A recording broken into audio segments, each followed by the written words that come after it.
Every morning, Sarah rushed through the city with a paper cup of coffee in her hand. She barely noticed the sunrise painting the glass buildings gold, or the rhythm of footsteps on the crowded sidewalks. Her mind was always ahead of her body, thinking of the emails she hadn't answered, the meetings waiting for her, and the deadlines stacked one after another like bricks pressing on her chest. On a Tuesday morning, already late, she dashed into the elevator of her office building, juggling her phone, bag, and coffee. The doors closed. She shifted her things, and in that small fumble, the cup tipped. Hot coffee spilled across her white blouse and dripped onto the elevator floor. Perfect, she muttered under her breath, panic rushing through her. She grabbed tissues from her bag, scrubbing at the stain, already picturing her boss's raised eyebrows, the judgment of coworkers, the ruined first impression of her new client. When the doors opened, she darted into the lobby bathroom. Inside stood an older cleaning lady, gently mopping the tiles. She looked up at Sarah, flustered and blotting at her shirt. "Tough morning," the woman asked kindly. Sarah sighed.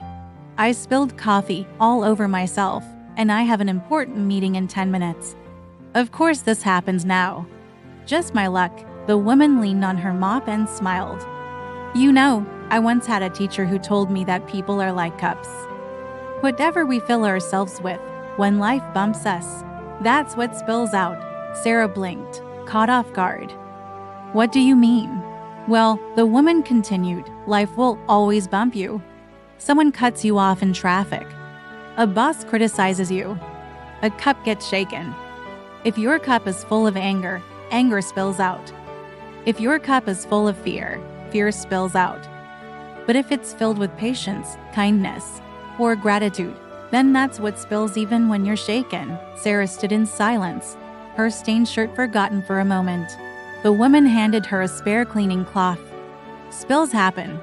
But what you choose to carry inside, that's yours to decide." Later, Sarah walked into her meeting with the stain still faintly visible.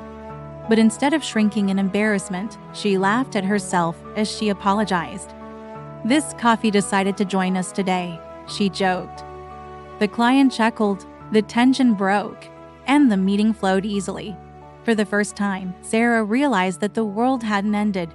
She had spilled coffee, yes, but what really mattered was what had spilled from her. That evening, she sat at her kitchen table, a fresh cup in hand, and thought, maybe I can't control every bump in life, but I can choose what fills my cup.